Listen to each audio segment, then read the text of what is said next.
जीवन classes. Hello, welcome to my channel. आज हम बात करेंगे बीटेक सेकेंड ईयर के सब्जेक्ट फ्लूइड मैकेनिक्स के बारे में। तो इसमें यूनिट फर्स्ट के हमने जो टॉपिक देखे थे, steady unsteady flow, uniform non uniform flow, Mach number, Reynolds number, compressive incompressive flow, हमने लास्ट वीडियो में ये सभी टॉपिक कवर कर लिए थे। तो फ्रेंड्स, आज की वीडियो में हम इससे आगे सिलेबस कवर करने वाले हैं।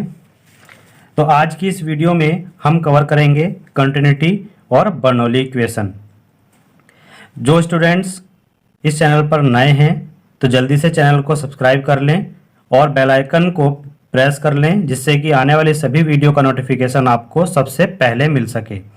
So before start the video, make sure that hit the subscribe button, press that bell notification so that we'll get all the notification from this channel. So let's begin. तो friends, first topic है continuity equation in 1D dimension, यानी कि one dimension fluid system. One dimension fluid system में continuity equation को देखते हैं। ये हमारे पास एक पाइप है। इस पाइप में यहाँ से फ्लूइड एंटर कर रहा है और जो ये पाइप है इसका एरिया A1 है। जो फ्लूइड इसमें एंटर कर रहा है उसकी जो डेंसिटी है वो ρ1 है और फ्लूइड की यहाँ पर एंट्रेंस पर जो वेलोसिटी है वो v1 है। इसी तरीके से सेक्शन 2 पर जो एरिया है वो A2 है, डेंसिटी ρ2 है और जो वेलोसिटी है वो v2 है। और जो हमारे पास ये पाइप का एक पार्ट लिया गया है उसकी जो डिस्टेंस है वो है ds। तो फ्रेंड्स, देख लेते हैं कि कंटिन्यूटी इक्वेशन क्या होती है।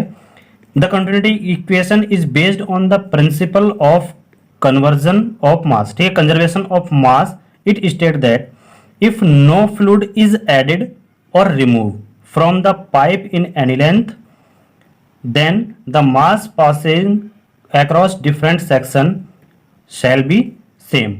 ठीक है, यानी कि जो कंटिन्यूटी इक्वेशन है वो कौन से प्रिंसिपल पर बेस्ड है? कंजर्वेशन ऑफ मास। तो फ्रेंड्स, ये पॉइंट याद रखिएगा। यहां पर क्वेश्चन में पूछ लिया जाता है कि कंटिन्यूटी इक्वेशन किस प्रिंसिपल पर बेस्ड है, तो ये है principle of conservation of mass पर। और ये क्या होता है? If no fluid is added, यदि कोई फ्लूइड इसमें ऐड नहीं होगा या रिमूव नहीं होगा, कहां से? पाइप में से, इन एनी लेंथ, किसी भी लेंथ के पाइप से, तब mass passing across different section shall be same. यानी कि अगर यहां से एंट्रेंस से कोई भी मास फ्लूइड ऐड नहीं होगा तो किसी भी पाइप में, पाइप के किसी भी सेक्शन से जो भी फ्लूइड निकलेगा, जो भी फ्लूइड सेक्शन से पास होगा वो सेम होगा। इसमें देख लेते हैं, the total quantity of fluid passing through section 1-1। Section 1-1 से फ्लूइड की क्वांटिटी कितनी पास हो रही है? वो है ρ1 A1 V1। इसी तरीके से the total quantity of fluid passing through section 2-2, section 2-2 से, यानी कि यहां से कितनी क्वांटिटी पास हो रही है? वो है ρ2 A2 V2। From the law of conservation of mass. Conservation of मास का लॉ क्या है वो हमने स्टेटमेंट में देखा था कि अगर कोई फ्लूइड यहाँ पर ऐड नहीं होता है तो ये निकलने वाला फ्लूइड क्या होगा? इसके बराबर होगा। तो हम क्या कहेंगे? The total quantity of fluid passing through the section 1-1 equal to the total quantity of fluid passing through the section 2-2। ये हमें कंजर्वेशन ऑफ मास से मिलता है। This is applicable for compressible as well as incompressible fluid. ये जो है compressible और incompressible fluid दोनों के लिए एप्लीकेबल है। यहां से जो कंटिन्यूटी इक्वेशन हमें मिलती है और इसको हम क्या कहते हैं? कंटिन्यूटी इक्वेशन कहते हैं। But in case of incompressible fluid, in case of incompressible fluid, incompressible fluid में ρ1 और ρ2 यानी कि दोनों डेंसिटी क्या हो जाती है? आपस में इक्वल हो जाती हैं। तो यहां से डेंसिटी हम कैंसिल आउट कर देंगे तो हमारे पास बचेगा क्या? A1 V1 equal to A2 V2। और ये क्या है फ्रेंड्स? ये ओनली ऑन इनकम्प्रेसिबल फ्लूइड के लिए वैलिड है। और ये ρ1 A1 V1 equal to ρ2 A2 V2 ये क्या है? Compressible as well as incompressible, मतलब कंप्रेसिबल के लिए और इनकम्प्रेसिबल दोनों फ्लूइड के लिए ये एप्लीकेबल है। तो फ्रेंड्स, ये थी कंटिन्यूटी इक्वेशन। नेक्स्ट चलते हैं। तो कंटिन्यूटी इक्वेशन में अब देखिएगा डिस्चार्ज क्या होता है, डिस्चार्ज इक्वल टू होता है एरिया इंटू वेलोसिटी। तो एरिया क्या है, ए है, और वेलोसिटी है हमारे पास v। तो जो a और v है वो क्या है, q है। तो हम लिख सकते हैं कि कंटिन्यूटी इक्वेशन को q equal to a1 v1 equal to a2 v2 हम लिख सकते हैं। और इसकी जो यूनिट होती है वो क्या होती है, मीटर क्यूब पर सेकेंड होती है। क्या होती है, मीटर क्यूब पर सेकेंड होती है। क्लियर है। अब हम कंटिन्यूटी इक्वेशन पर एक क्वेश्चन देख लेते हैं। क्या कह रहा है, the diameters of a pipe at the I यानी कि first end two are 200 mm and 300 mm respectively. यानी कि फर्स्ट सेक्शन पर कितना है, 200 mm डायमीटर है पाइप का, और सेकंड पर कितना है, 300 mm डायमीटर है। If the velocity of water flowing through the pipe at section 114 metre पर सेकंड। ये देखिएगा फर्स्ट सेक्शन पर पाइप के 4 मीटर पर सेकंड की वेलोसिटी इसने दी हुई है। और फाइंड क्या करा रहा है, फाइंड करा रहा है वो discharge through the pipe 1 section और velocity of water at section 2 ठीक है। तो हमारे पास ये एक पाइप है, ये 1 सेक्शन का है, ये 2 सेक्शन है।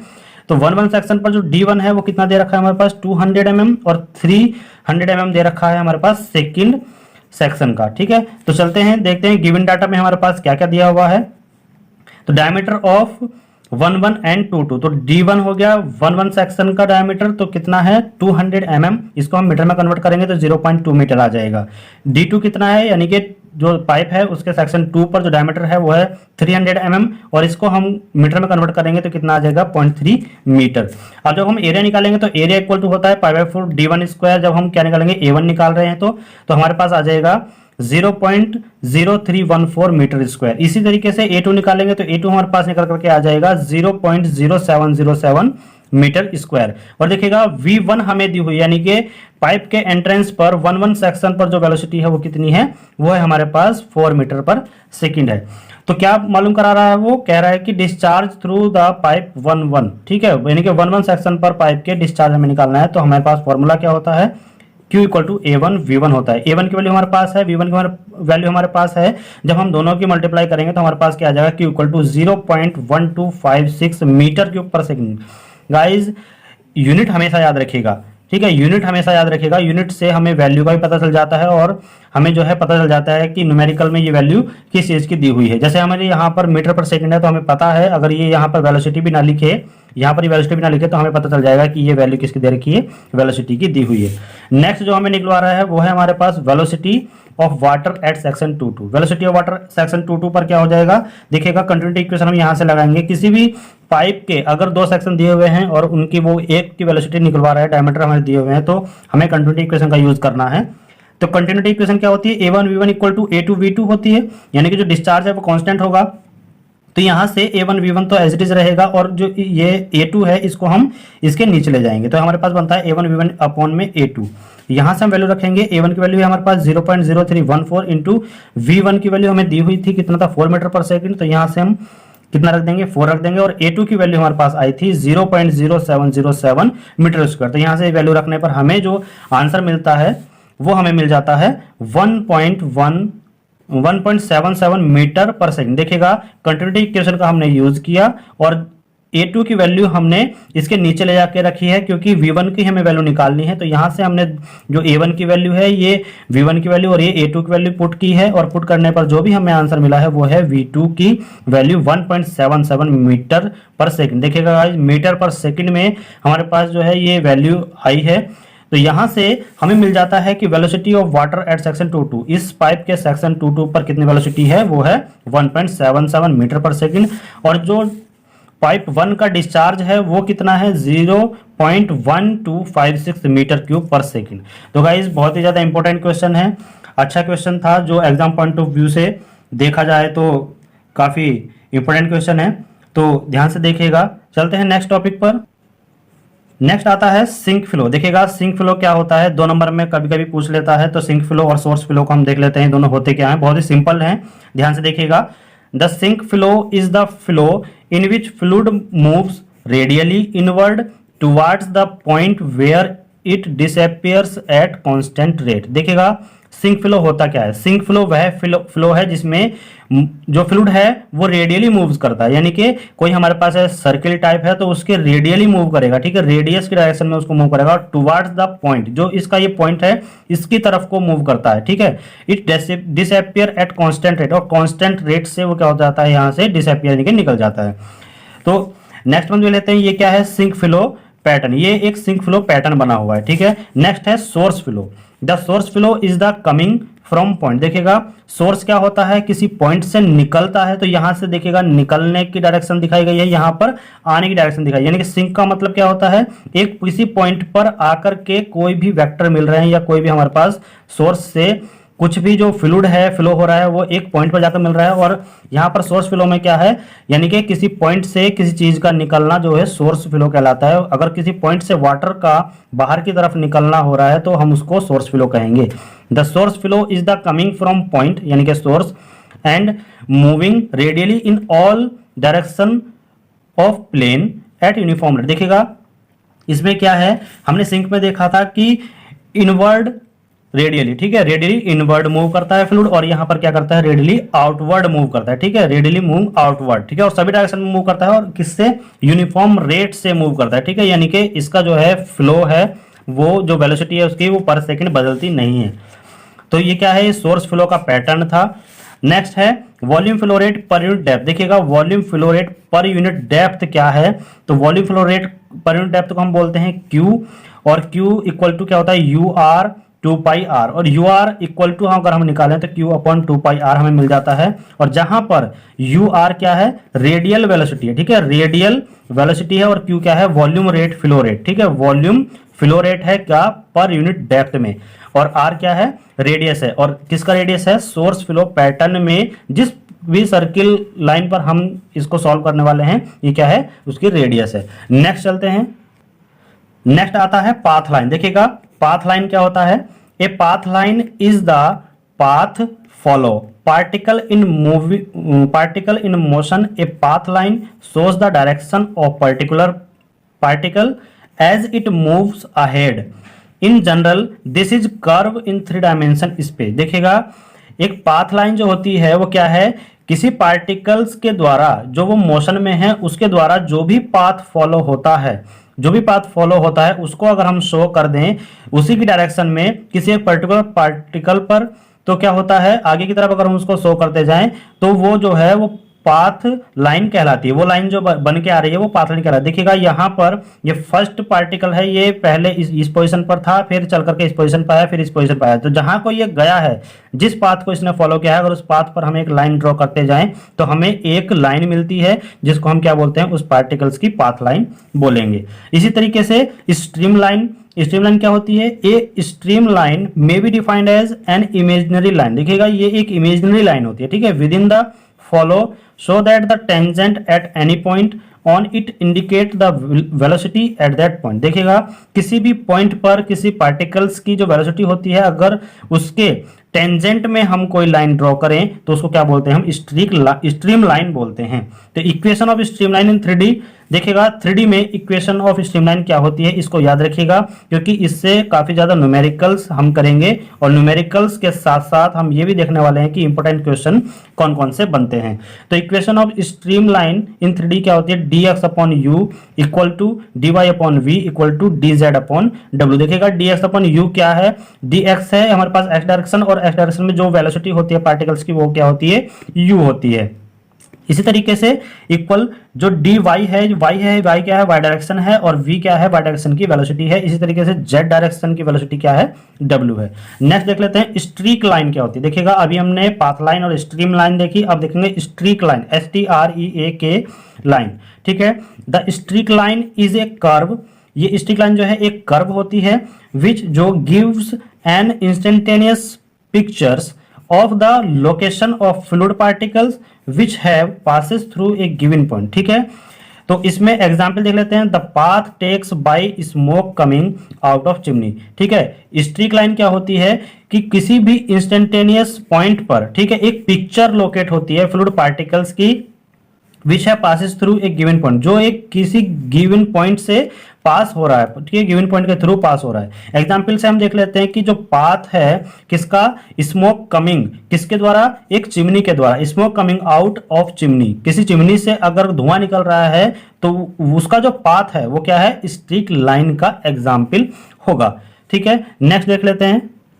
नेक्स्ट हम देखते हैं रोटेशनल कंपोनेंट। देखिएगा रोटेशनल कंपोनेंट क्या होता है, रोटेशनल कंपोनेंट को हम ओमेगा से लिखते हैं, और ओमेगा इक्वल टू जो होता है वो होता है 1/2, और ये आई डायरेक्शन यानी कि एक्स की जो डायरेक्शन है वो क्या होती है, उसमें हम एक मैट्रिक्स के फॉर्म में लिखते हैं। तो आई जे के यानी कि फर्स्ट कॉलम होगा I del del upon del X, और यू सेकंड कॉलम होगा J del upon del Y, V third column है K del upon del Z W. ठीक है, तो एक्स डायरेक्शन में जो रोटेशनल कंपोनेंट होगा वो होगा 1/2 डेल डब्ल्यू upon del y minus del we upon del z. देखिएगा एक्स डायरेक्शन में कैसे, यानी कि जो आई है वो एक्स डायरेक्शन में होता है, तो यहां से हम क्या करेंगे, यहां से हम प्लस का निशान बनाएंगे, तो प्लस का चिन्ह बनाने पर हमें ये मिलता है। तो डेल को डेल अपॉन डेल वाई को डब्ल्यू से मल्टीप्लाई करेंगे तो क्या हो जाएगा, डेल डब्ल्यू अपॉन डेल वाई, और इधर से इधर मल्टीप्लाई करेंगे del we upon del z. इसी तरीके से जब ओमेगा वाई हम यानी कि वाई डायरेक्शन में रोटेशनल कंपोनेंट हम निकालते हैं तो 1/2, अब की बार हम यहां पर प्लस का निशान बनाएंगे तो हमारे पास क्या बचेगा, ये और ये बचता है। तो इसी तरीके देखिएगा डेल डब्ल्यू अपॉन डेल एक्स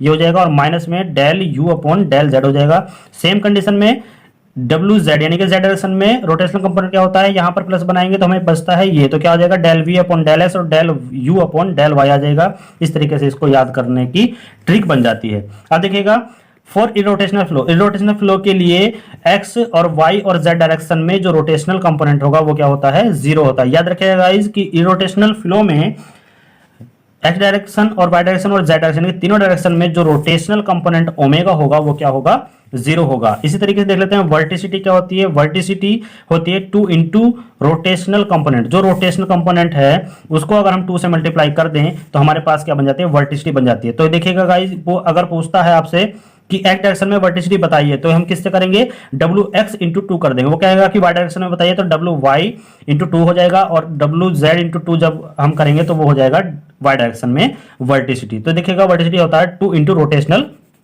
कंपोनेंट। अब देख लेते हैं सर्कुलेशन क्या होता है। सर्कुलेशन को हम इस चिन्ह से प्रदर्शित करते हैं, तो देखिएगा इस चिन्ह को याद रखिएगा, डिनोट करते हैं इस चिन्ह से, और इसको हम बोलते हैं सर्कुलेशन।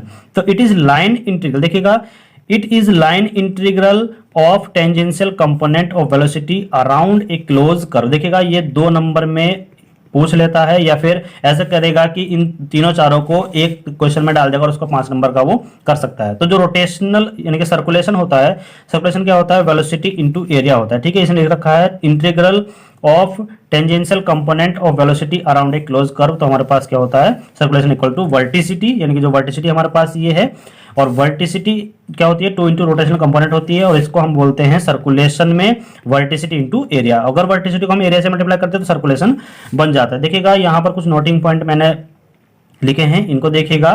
तो रोटेशनल ठीक है, इरोटेशनल फ्लो में वर्टिसिटी 0 होती है at all point in the flow of region में। ठीक है, वर्टिसिटी क्या होगी, 0 होगी किसमें, इरोटेशनल फ्लो में। और इन रोटेशनल फ्लो में क्या होगी, वर्टिसिटी is non zero, वर्टिसिटी non zero होगी। इन दोनों पॉइंट को याद रखिएगा। क्या है, इरोटेशनल फ्लो में वर्टिसिटी की वैल्यू 0 होगी ऑल पॉइंट पर, और रोटेशनल में वर्टिसिटी जो है वो नॉन जीरो होगी, यानी कि उसकी कुछ ना कुछ हमें वैल्यू मिल जाएगी। नेक्स्ट देख लेते हैं।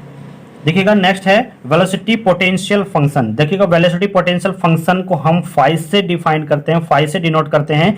और क्या कह रहा है ये कि द वेलोसिटी पोटेंशियल फंक्शन कैसे डिफाइन किया जा रहा है, the velocity potential function phi is defined as a scalar function. Scalar function है गाइस, यहाँ पे ये पॉइंट याद रखेगा, scalar function of space and time such that its negative derivative with respect to any direction. यानी कि किसी भी डायरेक्शन में अगर हम इसको लें, यानी कि एक्स वाई और जेड, और किसके टाइम के रेस्पेक्ट में स्पेस के कोऑर्डिनेट क्या होते हैं, 3D कोऑर्डिनेट्स होते हैं, जिसको एक्स वाई जेड है बोला गया है, और टाइम जो है उसके साथ है, यानी कि टाइम और स्पेस का कोऑर्डिनेट जो होता है वो एक्स वाई जेड और टी का फंक्शन बन जाता है। ये किसके लिए है, ये अनस्टेडी फ्लो के लिए है, और स्टेडी फ्लो के लिए जो टाइम होता है, टाइम का फंक्शन होता है वो क्या हो जाता है, 0 हो जाता है। तो इसीलिए अगर अनस्टेडी फ्लो है तो हमें टी फंक्शन लेना पड़ेगा, और अगर स्टेडी फ्लो है तो हमको टी फंक्शन 0 करना पड़ेगा, छोड़ना पड़ेगा।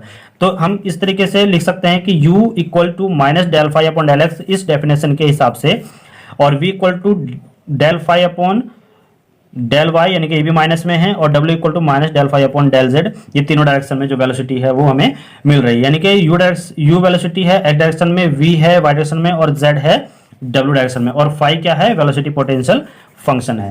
ठीक है, वेयर यू वी डब्ल्यू are the component of velocity in x y and z direction, a line along which velocity potential phi, a line along which velocity potential phi remains constant is known as the equipotential line। देखिएगा, अगर किसी line पर, ठीक है, जो velocity potential function है वो क्या हो जाता है, कांस्टेंट हो जाता है, तो उस लाइन को हम क्या बोलेंगे, इक्विपोटेंशियल लाइन बोलेंगे। गाइस याद रखिएगा, ये क्वेश्चन बहुत आता है कि इक्विपोटेंशियल लाइन, ठीक है, व्हाट इज इक्विपोटेंशियल लाइन, तो हम क्या कहेंगे, a line along which velocity potential phi remains constant is known as equipotential line.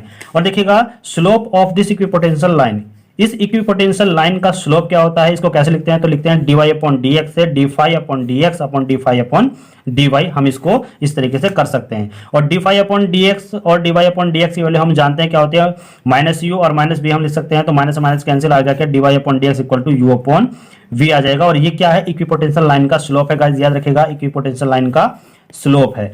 Next हम देख लेते हैं। अब देखिएगा, next topic, most important topic हम फ्लूइड मैकेनिक्स का यहां पर देखने वाले हैं कि equation of motion along stream line and its integration. ठीक है, equation of motion along stream line and its integration. ठीक है, तो क्या करते हैं, इक्वेशन ऑफ मोशन को हम देखने वाले हैं, जहां पर यूलर इक्वेशन, बर्नौली इक्वेशन हमें मिल जाती है। तो स्टार्ट करते हैं according to Newton's law of motion से। According to Newton's law of motion से, कौन सा लॉ है, ये सेकंड लॉ है। तो न्यूटन्स लॉ ऑफ मोशन क्या होता है, F इक्वल टू एम में, और यहां पर हम देखने वाले हैं कि in the fluid flow the following forces are present. जो फ्लूइड फ्लो हो रहा है उसके जो फोर्स प्रेजेंट होते हैं, उसमें फोर्स प्रेजेंट होते हैं, वो कौन कौन से होते हैं। फर्स्ट है एफ जी, जिसको ग्रेविटी फोर्स बोल रहे हैं। फिर एफ पी है प्रेशर फोर्स, जिसको हम बोल रहे हैं। और एफ वी क्या है, फोर्स ड्यू टू विस्कोसिटी, और विस्कोसिटी फोर्स को हम क्या बोलते हैं फ्रेंड्स, ड्रैग फोर्स भी बोलते हैं। F T force due to turbulence, और एफ सी क्या है, फोर्स ड्यू टू कंप्रेसिबिलिटी है। द नेट फोर्स और टोटल फोर्स क्या हो जाएगा, देखिएगा जब कोई फ्लूइड फ्लो कर रहा है तो उस पर ये टोटल सारे फोर्स काम कर रहे हैं, तो टोटल फोर्स को हम ऐड करेंगे तो हमें एक नेट फोर्स मिल जाएगा। वो क्या होगा, F equal to F G plus F P plus F V plus F T, और प्लस में एफ सी हो जाएगा। तो फर्स्ट है, if the force due to compressibility F C is negligible. देखिएगा, अगर फोर्स कंप्रेसिबिलिटी के कारण बन रहा है तो जो Fc होगा वो क्या होगा, नेग्लेक्ट हो जाएगा, और तब हमारे पास जो नेट फोर्स बनता है वो कितना है।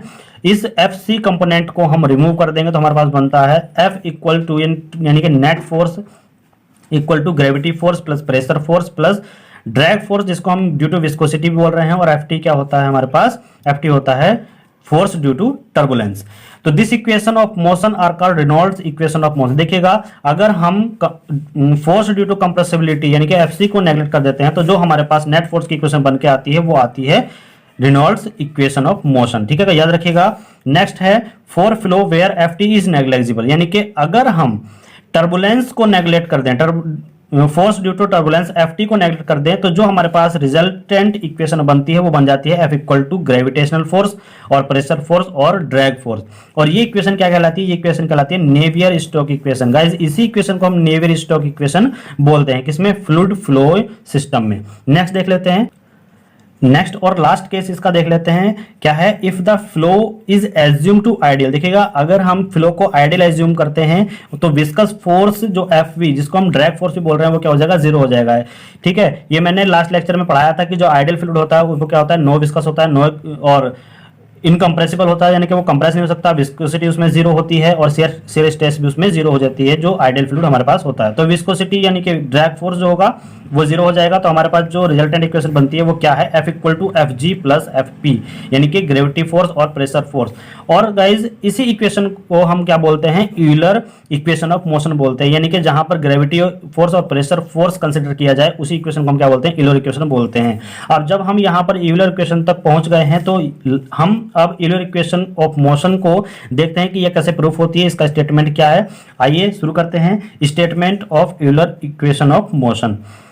तो क्या है, इन fluid system force is acting on fluid is pressure force, gravity force and drag force. देखिएगा, इन फ्लूइड सिस्टम यानी कि फ्लूइड सिस्टम में जो फोर्स हैं, अगर फ्लूइड पर ये एक्ट होते हैं, कौन कौन से फोर्स है, प्रेशर फोर्स है, ग्रेविटी फोर्स है और ड्रैग फोर्स है। तो this analysis first time observe by Navier Stoke analysis, यानी कि जब इन जो नेवियर स्टोक साइंटिस्ट थे उन्होंने इसका फर्स्ट एनालिसिस किया था तो इसका नाम दिया गया था नेवियर स्टोक एनालिसिस। ठीक है, इफ विस्कस यानी कि जो ड्रैग फोर्स है is not considered that the analysis, यानी कि अगर इस एनालिसिस में जो ड्रैग फोर्स को कंसिडर किया गया है, यानी कि जो नेवियर स्टोक साइंटिस्ट थे उन्होंने अपने एनालिसिस में प्रेशर फोर्स, ग्रेविटी फोर्स और ड्रैग फोर्स को एनालिसिस किया था, ऐड किया था, कंसिडर किया था, और अगर हम उसमें से उन तीनों फोर्स में से ड्रैग फोर्स को कैंसिल कर दें, ड्रैग फोर्स को कंसिडर ना करें, तो हमारे पास जो इक्वेशन बन के आती है एनालिसिस करने पर वो बन के आती है यूलर एनालिसिस, यानी कि जो यूलर थे उन्होंने ड्रैग फोर्स को एनालाइज नहीं किया था। It means in Euler analysis only pressure force and gravity force will be considered, यानी कि ड्रैग फोर्स को जब उन्होंने हटा दिया था तो यूलर जो थे उन्होंने केवल प्रेशर फोर्स और ड्रैग फोर्स को ही कंसीडर किया था। इस आधार पर हम बर्नौली इक्वेशन को भी प्रूव करते हैं, यानी कि देख लेते हैं पहले यूलर इक्वेशन क्या होती है। यूलर इक्वेशन क्या है, एक इंटीग्रेटेड इक्वेशन है जो बर्नौली इक्वेशन बनती है उसको इंटीग्रेट करने पर। ठीक है, तो यहाँ पर एक पाइप का एक टुकड़ा है जो हम यहाँ पर देख रहे हैं। ठीक है, अब इस पाइप से एक फ्लूइड फ्लो हो रहा है जो किसके हो रहा है, स्ट्रीम लाइन के अकॉर्डिंग। ठीक है, स्ट्रीम लाइन के थ्रू एक फ्लूइड फ्लो हो रहा है। फ्लूइड फ्लो करने पर यानी कि जो पाइप का टुकड़ा है उसके जो डिस्टेंस है वो कितनी है, ds है। और यहाँ पर देखिए, यहाँ पर इसके एंट्रेंस पर एक प्रेशर फोर्स दिखा दे रहा है। देखिए प्रेशर फोर्स क्या होता है, प्रेशर फोर्स मैंने कहा तो प्रेशर इंटू एरिया हो जाता है। तो कोई पाइप का टुकड़ा है, बहुत छोटा पार्ट है, उसकी जो डिस्टेंस है वो ds है, तो हमारे पास जो एरिया होगा वो कितना होगा, dA होगा। तो एंट्रेंस पर जो प्रेशर होगा वो कितना होगा, P इंटू dA, यानी कि प्रेशर फोर्स। ठीक है, और जो इसका एग्जिट है उस पर एक फोर्स काम करेगा जो P plus del P upon del s ds और इंटू में dA हो जाएगा। जो टोटल प्रेशर फोर्स होगा यहाँ पर क्या काम करेगा, एग्जिट पर P plus del P upon del s into ds, ये इसके साथ P के साथ ऐड होकर के और इंटू में dA, यानी कि जो सेकंड इसका एरिया है वो इसके साथ मल्टीप्लाई करेगा। अब यहाँ पर पाइप का कोई हमारे पास पार्ट है तो उस पाइप का कुछ वेट भी होगा, तो W इक्वल टू mg हम सभी जानते हैं, और m देखिएगा जो डेंसिटी होती है rho equal to m upon V, यानी कि मास अपॉन वॉल्यूम होती है। यहाँ से हम m की वैल्यू निकालें तो हमें मिलता है रो वी, तो इसी का उपयोग करते हुए हमने क्या लिखा, m की जगह पर रो वी लिख दिया और यहाँ पे g है। तो अब देखिएगा ये v क्या है, ये v जो है हमारे पास वॉल्यूम है। ठीक है, वॉल्यूम होता है, और वॉल्यूम क्या होता है, एरिया इंटू डिस्टेंस होता है, यानी कि जो एरिया है पाइप का और पाइप की जो डिस्टेंस है अगर हम दोनों की मल्टीप्लाई कर दें तो हमें मिल जाता है v। अब देखिएगा यहाँ पर जो v है वो क्या है, उसको हमने लिख दिया है dA इंटू ds और रो जी हमारे पास एज इट इज है। तो आगे देख लेते हैं कि इसका जो प्रूफ है वो किस तरीके से किया जा रहा है। According to Newton second law, according to Newton second law जो F इक्वल टू ma होता है, और देखिएगा यहाँ पर m इक्वल टू क्या होता है, रो v होता है, और रो dA ds भी हम इसको लिख सकते हैं। और देखिएगा एक्सेलरेशन क्या होता है, एक्सेलरेशन होता है वेलोसिटी पर यूनिट टाइम, जो वेलोसिटी है यानी कि चेंज इन वेलोसिटी पर यूनिट टाइम जो होता है वो हमारे पास एक्सेलरेशन होता है। इन दोनों का यूज हम आगे करने वाले हैं, देखते रहिएगा। तो यहाँ पर P इंटू डी यानी कि जो टोटल फोर्स है इक्वल टू ma हम करेंगे, तो टोटल फोर्स क्या है, देखिएगा यहाँ पर टोटल फोर्स दिखाया गया है। एक फोर्स हम यहाँ पर देख रहे हैं और एक फोर्स हम यहाँ पर देख रहे हैं। इस डायरेक्शन में दो फोर्स हैं और इस डायरेक्शन में हमें एक प्रेशर फोर्स दिखाई दे रहा है। तो हम क्या करेंगे, अगर हम इस डायरेक्शन को प्लस लेते हैं तो इन दोनों डायरेक्शन को हमें क्या लेना पड़ेगा, माइनस लेना पड़ेगा। तो देख लेते हैं, इसी के आधार पर हम इसको सॉल्व करते हैं। तो यहाँ पर हमें क्या मिलता है कि जो PDA था उसको हमने क्या लिया, प्लस डायरेक्शन में इस साइड लिया, और जो नीचे को आ रहा है उसको हमने क्या लिया, माइनस लिया। तो माइनस में हमारे पास एक फोर्स तो ये रखा जाएगा P plus del P upon del s into ds और dA, ये हमारे पास आ गया माइनस में। और एक फोर्स हम यहाँ पर देख रहे हैं कि ये कंपोनेंट यानी कि ये जो W है, जो इसका वेट है, अगर वो इसके सेंटर से डाउनवर्ड एक्ट करता है, ठीक है, वर्टिकली डाउनवर्ड एक्ट करता है, तो हमें जो एंगल मिलता है, मान लिया कि इसके सेंटर लाइन से थीटा एंगल बनाता है। तो यहाँ पर इसके दो कंपोनेंट बनते हैं, एक कंपोनेंट यहाँ पर बनेगा, एक कंपोनेंट यहाँ पर बनेगा। तो गाइस आप जानते हैं जिधर थीटा होता है, जिस साइड में थीटा होता है उधर क्या होता है, कॉस थीटा होता है। और W को हम रो जी वी लिख सकते हैं, तो रो जी वी कॉस थीटा हम लिख देंगे। तो यही कंपोनेंट हमारा क्या आएगा, माइनस में आएगा rho G D A into D S, यानी कि V की वैल्यू क्या है, D A into D S है और कॉस थीटा। और आगे देखते हैं, आगे हमें क्या देखने को मिल रहा है कि जो हम m की वैल्यू लिखने वाले थे, इस m की वैल्यू क्या लिखेंगे, हम रो डी ए डी एस लिखेंगे, हमने ये यहाँ पर लिख दिया है। और a की वैल्यू क्या लिखेंगे, a की वैल्यू लिख देंगे हम d v upon dt। Next देख लेते हैं, जब हम इस ब्रैकेट को ओपन करते हैं तो यहाँ से जो अंदर का इसका साइन है उसको हम क्या करते हैं, बदल देते हैं, माइनस हो जाता है, तो यहाँ से ये कैंसिल आउट हो जाएगा और बचेगा क्या, del p upon del s d a d s minus rho G D a d s cos theta equal to rho d a d s d v upon d t. जहां पर क्या है, v function है किसका, space and time का। मैंने आपको अभी बताया था कि जो वेलोसिटी है वो किसका फंक्शन है फ्लूइड सिस्टम में, स्पेस और टाइम का। ठीक है, तो स्पेस और टाइम का फंक्शन है, तो हमारे पास जो पार्शियल डिफरेंशियल इक्वेशन बनती है तो वो क्या बनेगी, del we upon del s d s upon d t plus del we upon del t d t upon d t. तो डी टी से डी टी कैंसिल आउट हो जाएगा। यहाँ पर अब देखिएगा distance per unit time, distance per unit time guys हमारे पास होता है वेलोसिटी, तो यहाँ पर वेलोसिटी होगा, याद रखिएगा ये वी जो है वो वेलोसिटी का है क्योंकि हमें D s upon d T दिखाई दे रहा है, तो यहाँ से हम लिख देंगे इसको वेलोसिटी और del we upon del s हो जाएगा प्लस डी टी से डी टी कैंसिल आउट हुआ तो हमारे पास जो बची हुई टर्म है वो कितनी है, del we upon del t हो जाएगी। इसको हम क्या रखेंगे, ए की जगह पर रख देंगे। अब देखिएगा फॉर स्टडी फ्लो में del we upon del t क्या होता है, जीरो होता है, del we upon del t क्या होता है, जीरो होता है। तो हमारे पास जो भी ए की वैल्यू निकल करके आ रही है वो कितना है, v into d v del we upon del s हो जाएगी। Now minus del p upon del s जो हमें यहाँ पर वैल्यू रिमेनिंग थी, तो del p upon del s minus में डी एस डी ए और minus rho G D a d s cos theta equal to rho d a d s और a की वैल्यू हमारे पास क्या है, v del we upon del s हो जाएगी। अब देखिएगा डिवाइडेड कर by rho d s d a both side, ठीक है, बोथ साइड में डिवाइड कर देंगे किससे, rho d s d a से, तो हमने यहाँ पर rho d s d a से दोनों तरफ इसमें डिवाइड कर दिया। डिवाइड करने पर हमें क्या मिलता है, डी एस डी ए यहाँ से कैंसिल आउट हो जाता है, डी एस और डी ए और रो यहाँ से कैंसिल आउट हो जाता है और रो डी ए डी एस यहाँ से कंप्लीटली कैंसिल आउट हो जाता है। तो यहाँ पर जो रिमेनिंग टर्म है वो कितनी है, minus del p upon rho और ये del s minus g cos theta, यहाँ पर ये रिमेनिंग टर्म है और यहाँ पर जो रिमेनिंग टर्म है वो है v del we upon del s. अब देखिएगा गाइस जो कॉस थीटा है, ठीक है, कॉस थीटा अगर हम यहाँ पर देखें इस फिगर की सहायता से अगर हम देखें तो देखिएगा यहाँ से ये क्या है, ये है इसका डी एस और यहाँ से अगर हम एक लाइन को ड्रॉ करें यहाँ पर और इस जो सेक्शन 2 है इस पॉइंट से हम एक लाइन को ड्रॉ करें वर्टिकली डाउनवर्ड तो हमें ये पॉइंट मिल जाते हैं। यह क्या है, डी एस है।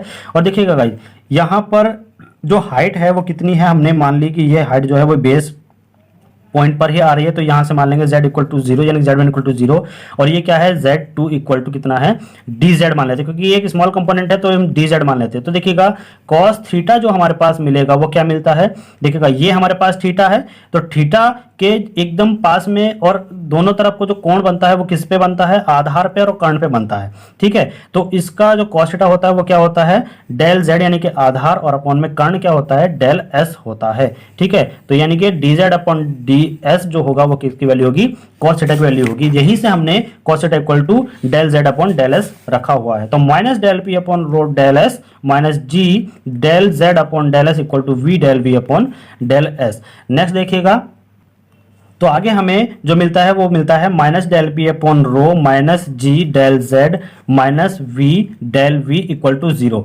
देखिएगा यहाँ पर हमें ये मिल जाता है। तो यहाँ से हमने क्या किया है, यहाँ पर देखिएगा हमें जो इक्वेशन मिली थी वो मिली थी del p upon rho del s और सभी में ये एस है। आप देख रहे होंगे कि यहाँ पर ये डेल एस नहीं है तो हमने क्या किया, इस डेल एस को जब हम कॉमन लेंगे तो इधर से भी ये डेल एस कैंसिल आउट हो जाएगा, इधर से भी डेल एस कैंसिल आउट हो जाएगा। तो यहाँ पर हमने इसलिए डेल एस को नहीं लिखा हुआ है। तो देखिएगा यहाँ पर बनता है, इक्वेशन में मिल जाती है d p upon rho plus g d z plus v d v equal to zero. और इस इक्वेशन को हम क्या बोलेंगे, this equation is known as Euler equation of motion. इसको हम यूलर इक्वेशन ऑफ मोशन बोलेंगे। और जो मैंने बताया था कि जो बर्नौली इक्वेशन होता है वो कहाँ से निकलती है, वो यूलर इक्वेशन ऑफ मोशन से ही प्राप्त होती है। लेकिन ये जो है वो इंटीग्रेटेड फॉर्म है और जब हम इसको इंटीग्रेट करेंगे तो हमें जो मिलने वाली है वो मिल जाएगी बर्नौली इक्वेशन। तो देख लेते हैं बर्नौली इक्वेशन क्या होती है।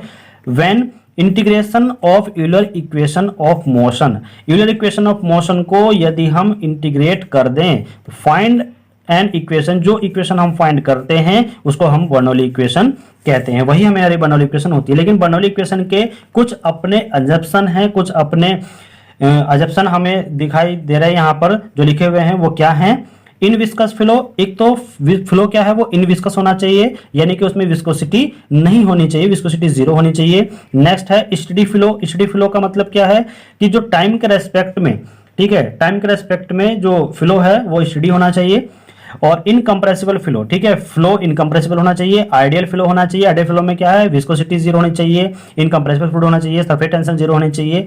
और नेक्स्ट है फ्लो इज कंटिन्यूस, ठीक है, कैसा होना चाहिए, फ्लो कंटिन्यूस होना चाहिए। और फ्लो इज इरोटेशनल, देखिएगा फ्लो क्या कैसा होना चाहिए, इरोटेशनल होना चाहिए, इरोटेशनल होना चाहिए। तो यहां पर ये अजप्शन थे किसके, बर्नौली इक्वेशन के, तो इन्हें याद रखिएगा। नाउ अगर हमने कहा कि यूलर इक्वेशन को यदि हम इंटीग्रेट कर दें तो हमें क्या मिल जाती है, बर्नौली इक्वेशन मिल जाती है। तो बर्नौली इक्वेशन को हम निकालने के लिए हमने क्या किया कि जो यूलर इक्वेशन थी, देखिएगा यूलर इक्वेशन हमारे पास ये थी, इसको हमने क्या किया, इंटीग्रेट कर दिया। इंटीग्रेट करने पर जो हमें मिला है वो क्या मिला है, del p upon rho integration plus integration g d z plus integration v d v equal to constant.